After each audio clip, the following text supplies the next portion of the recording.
Hello, ladies. Welcome to my spot. Today, we're going to talk about body game for the ladies with the very beautiful Amaadi Coleman, a fitness instructor or trainer. I'm sorry, tell them about yourself. I don't want to be saying the wrong word.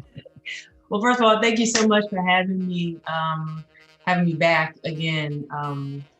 So my name is Amaadi, aka the Belly Therapist and founder of Fit Tribe Wellness, where I help moms of color help celebrate their bodies while healing their bellies. And so women come to me who want to quote unquote get that snap back after they've had children, and I do it in a very healthy and natural way.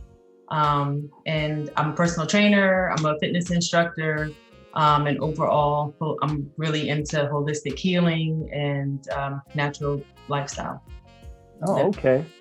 And you know what? And I have to say for you, Amadi, you definitely snapped back three big old boys. And Yes. you like for the people who don't remember our last interview, Amadi be out there. Amadi, you're a hustler. I love you for that. It's like you're a hustler. You be doing your thing and you be doing great work. Now, belly therapy, haven't really heard about that. Why don't you talk about that a bit? So I noticed as a personal trainer years ago that men and women would come to me specifically for their midsection. And I want to get my stomach flatter and I want to get it stronger. I don't like the way it looks. And after I had babies, it's all flabby. And I just kept, after a while, it was like there's this pattern. And so I said, okay, well, why don't I just study the core? Let me study the core for about a year. Like, let me just take all this time. I took like over 20 classes. I looked at research studies, blogs, all kinds of stuff, and like really understood what the core is, how to efficiently, effectively move it, the do's and don'ts, all that kind of stuff. And then I rediscovered this medical condition called diastasis recti. Okay. And diastasis is just Latin for separation. And recti are the muscles that are actually separated. And so, not to get too technical, but we're all born with this separation. So we all know what a six pack looks like, right? So imagine the six pack separated. Yeah. Okay. And I specifically focus on women who had children because I can't focus on everybody, right? I'm a mom, I had it.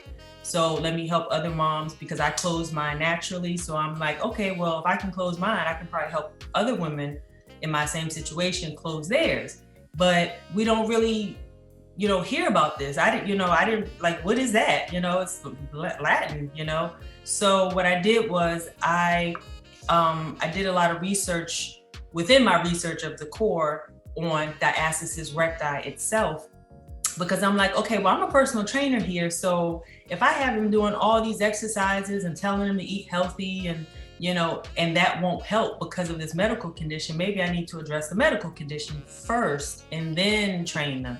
And so I trained under the Tupper technique to actually naturally close the separation. A lot of women opt in for tummy tucks or any kind of surgery to fix this, but it's not always necessary to do that.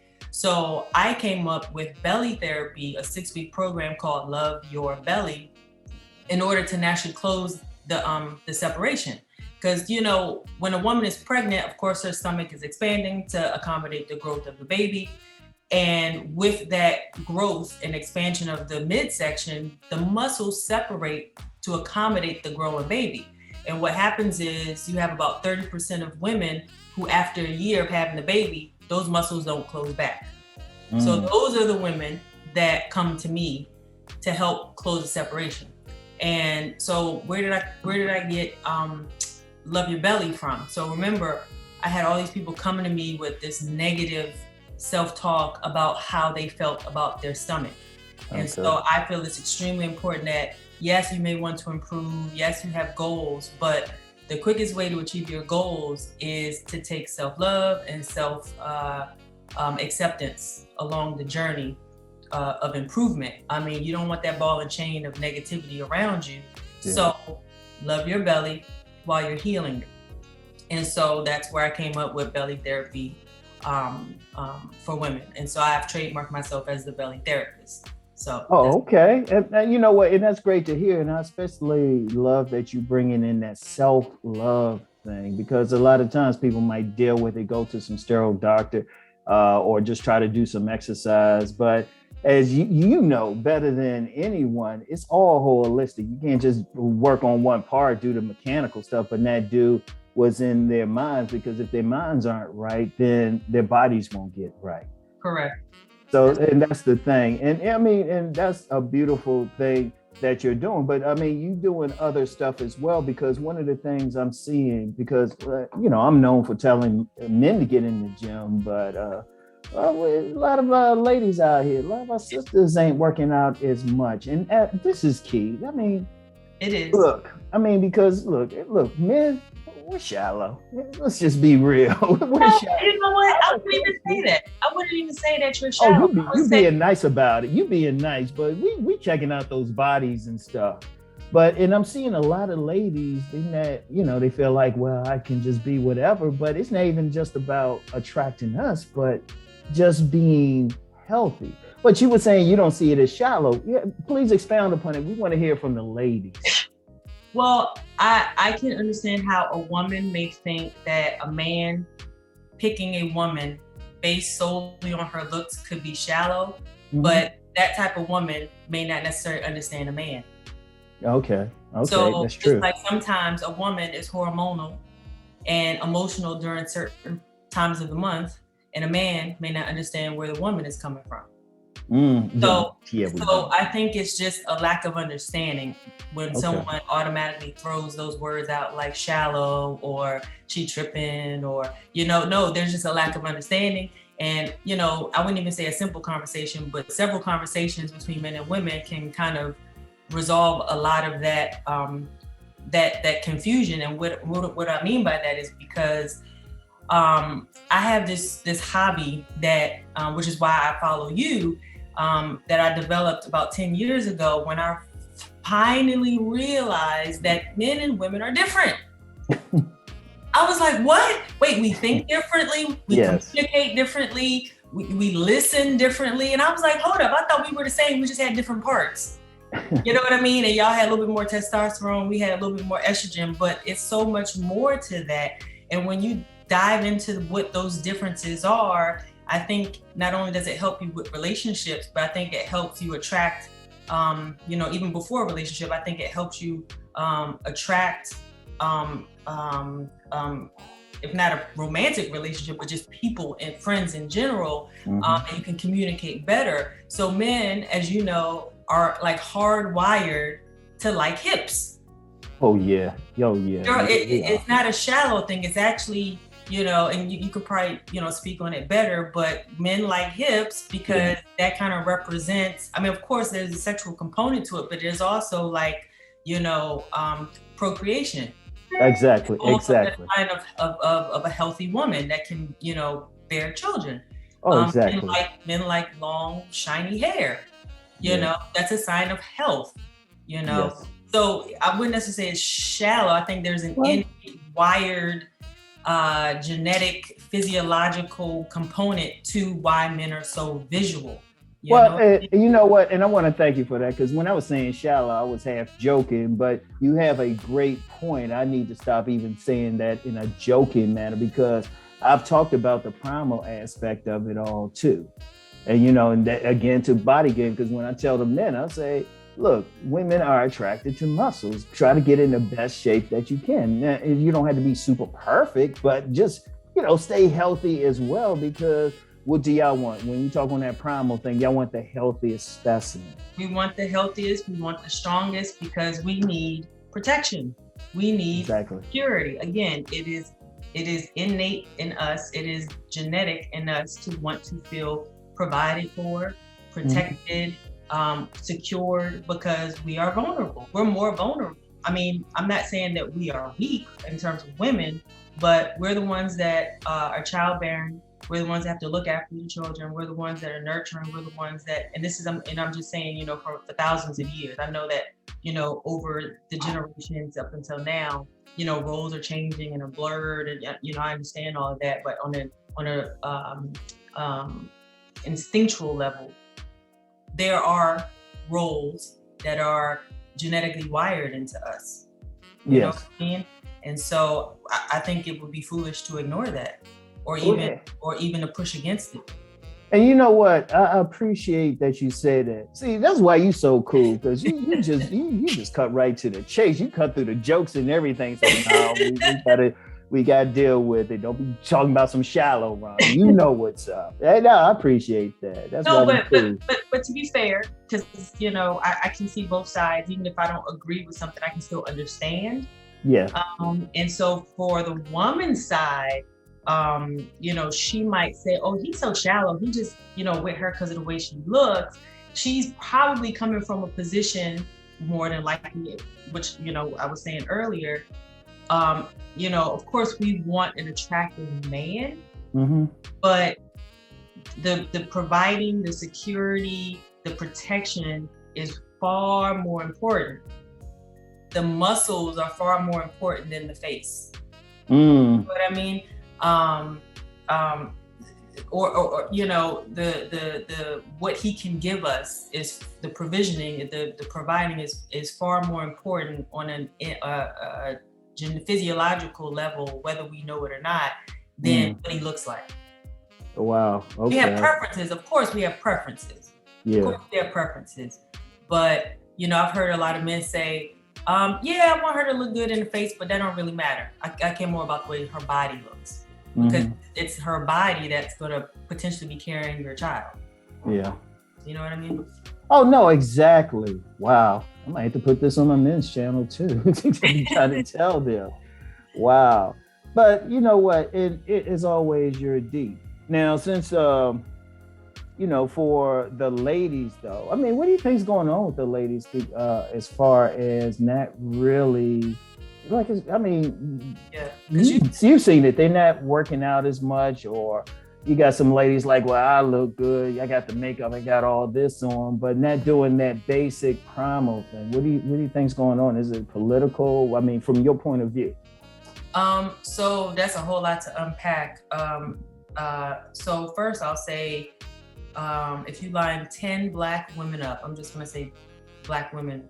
If you line 10 Black women up, 2 will step forward and the remaining 8 are overweight. So you have 2 Black women out of 10 that are at an ideal weight. Yeah. That's a problem. Yeah. That's a problem. Just like you said, for health reasons, we haven't even gotten to attracting a man. So that's about 17 million Black women, roughly 17 to 18 million Black women. So that's first. So just to give people a perspective, 8, if you go into a room, you'll see 8 overweight Black women and 2 ideal, 2 Black women that are at an ideal weight. I think it is because we are more stressed than previous generations. I think because we have single mother households that are at the highest rate in history, which causes a lot of stress, because now us, single mothers, are not only nurturing, but they're also providing. So there's a certain level of stress that comes with trying to raise a child and provide. And so whatever the situation is, whether they never married but had children, or whether they divorced and now they're single moms, there's still a certain level of stress and responsibility to provide for the household. And so, with stress there comes fatigue. With fatigue there comes, the not wanting or not having the energy to cook, to eat out more. Fast food is cheaper, short term, but it will cost you your life long term. I think that in today's society, unless you have been living in the Himalayan mountains, and even those people understand, you know how to eat healthy. I don't think it's a lack of knowledge anymore. We could have probably said that about 20 years ago, but now you have YouTube, you have TikTok, you have all kinds of social media, whether you watch television or not. So you know that McDonald's, not to put McDonald's on the cross or anything, but I mean, we know what's healthy and what's not. We know we should be drinking water. We should be getting enough sleep. We should be, eating fruits and vegetables. We should not be eating a lot of refined foods and fried foods. I mean, is it okay to eat these foods? Okay, of course, every once in a while, we're human, but I think there's a lot of pain and trauma that everybody, of course, has at some point in their life on some level with some intensity. But women in particular, I think we have a lot of pain, and the slightest, the slightest rub, the slightest, issue is just intensified. It's just magnified. It's almost it seems like it's taken out of proportion from the person that's observing us, because we haven't dealt with it. Yeah. And it could be we haven't dealt with it because we haven't realized that it's us. We're the common denominator everywhere we go, or we're projecting on other people, or we don't know how to deal with it. We don't really know where the resources are to help support us. Mm-hmm. So I think there's a lot tugging at us. I'm not making excuses, but these are some of the reasons that lead us to 80% of Black women, at least, being overweight. Oh, okay. And it is a deeper question. I mean, it goes beyond even what we're saying right now. And even then, I mean, that's major. I mean, we need to bring in people, then it would need to be a cultural change to really adjust it. Yeah. Really adjust it. But you know what? That could be another whole other conversation. As far as what you're doing at Fit Tribe Wellness, other than the belly therapy, what else are you doing to really help women get into shape or really address their health issues or body shape issues? So before I take on a client, I have a free consultation with them, and whether they decide to sign up or not, of course, that's their choice. And I literally give them, a breakdown, a dissected breakdown of, I wouldn't say their issues, but their situation, based on their goals, their medical history, based on their current eating patterns, based on how much sleep they're getting, based on how much water they're drinking, based on if they're exercising or not. And I literally break down everything, and I listen, I take notes, and I analyze it right there, and I give it right back to them. They're like, oh, that's why I'm bloated, or that's why I'm not flexible, or whatever. And they kind of can see, based on all the decisions they made or lack thereof, how they are, why they are where they are in that moment. So they move forward. I create a personal training workout plan for them. I also do online fitness classes 3 times a week. So I do upper body, I do core conditioning, and I do lower body, super early in the morning. It's not super early, but early in the morning. And I do, from time to time, I do lead juice fasting sessions. So, we might do a 3-day or a 5-day juice fast, and, everyone will get like an email every day as a heads up of what to expect for the next day or what they're supposed to do. Just because a lot of people haven't done it, they're a little intimidated by it, reluctant. I'm not sure how am I going to survive without eating, So I try to, relax them so that they can be open to juice fasting, which will help, of course, with their weight loss and clearing up their skin, clearing up their mind, giving their digestive system a break. And then I also do the belly therapy. Okay, I mean, that's important, especially when you bring it in the food, eating, because you're still vegan, aren't you? So I sway the spectrum. Like over the weekend, my whole household, I have 3 boys, and we all did a juice fast. We all did a 3-day juice fast together. But today I had a cup of coffee. So I wouldn't say I'm all over the place, but I eat based on what my body needs, and a little bit of what my body wants. Oh, okay. And I mean, and that's the thing. Because it's really that health thing. And If you could address just the attraction part a little bit more, because yes, the definite health thing, but then of course some ladies still want that guy. And I'm gonna tell you what, from the male point of view, you get a lot of guys who working out and they say, well, these overweight women want me, or these women not doing anything. If you want to address how what you're doing is actually helping them in relationships, because that's a major thing, particularly in the Black community, it's the relationships. Everything is all the TV shows, relationships. So all the complaints, relationships. You got whole sections of YouTube talking about relationships. If you can address how getting in shape really can really impact their relationships in a positive way, help them to improve. So I want to take a step back because you said something, and then I'm going to tie it into this question because it's important. Because you said, you'll see women, they'll do the lashes and hair and the makeup and the nails, but they're still overweight. And I thought about that, and I'm like, well, why is that? And if a woman is, say, even 20 pounds overweight, and the vast majority of them are more than that. But let's just say they're 20 pounds overweight.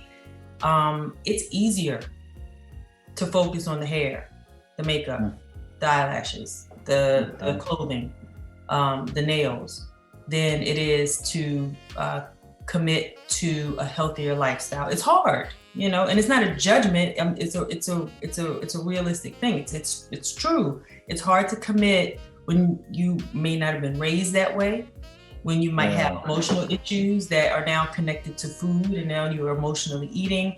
Your metabolism is slowing down, and you're starting to realize, I can't eat the same things that I ate, 2 years ago, or I can't go do a quick boot camp and lose those quick 5 or 10 pounds. And now the pounds and the stress, is starting to, add up. So it's just easier for me to go get my hair, to get all these other things done. And I'm not saying that's a bad thing, but I think a man would, and you can correct me if I'm wrong, but I think a man would want a woman to be a bit slimmer, but not have her nails done. A man would probably prefer to have a woman slimmer, but maybe not have all this makeup on. A man would probably prefer a woman slimmer than to have her hair done every 2 weeks. And I'm not saying he doesn't want those extra things, but I think the biggest issue is her physique. It really is with men. Seriously, it just is. You can't get around that. Yeah, especially the men that you talk to who are in the gym, who are self-disciplined, who are working on their physical body. They probably want a woman also who is self-disciplined, working on her physical body. Not the beautification of her body, but the actual physicality of her body. But it's hard for women sometimes because, again, they're single mothers, they're working a lot, they're stressed, they might have emotional eating issues.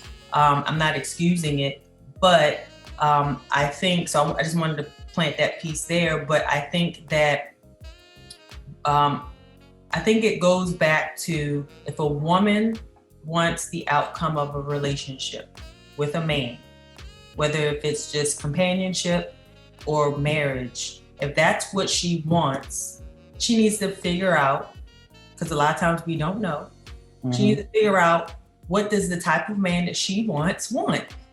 Not focus on what she wants to give him, which is different. And a lot of times, because women don't understand men and what they want, women have decided they're going to give them what they want. Oh yeah, definitely. Yeah. Which is not always what the man wants. That's true. You always straight up. No, you're right about that, because I've seen that with some women. They doing all this stuff that they want, but I'm like, you still got to deal with this guy. You still got to deal with this other person. And as I always say on my channel, fair exchange is no robbery. Men, we want certain things, but we got to be concerned what y'all want. There's nothing wrong with that. It's supposed to be an equal exchange anyway. Supposed to be, but everybody's doing what they want to do. And it's like, yes, you're going to be concerned. You still got to be concerned about what you're supposed to do. I tell men, you still supposed to be focused on your mission and everything, but you still got to deal with the woman and her needs. And, now, And there's Yeah. nothing wrong with that. Right. So, and to tie in something else that I do a lot of body positivity pushing, a lot of body self-acceptance, self-love, Okay. pushing on my social media, because if a woman does not look at herself the way that she wants a man to look at her, we got a problem. Yeah. And which goes back to loving yourself, love your belly. You can love who you are and how you look right now, even though you want to change it, even though you want to improve it.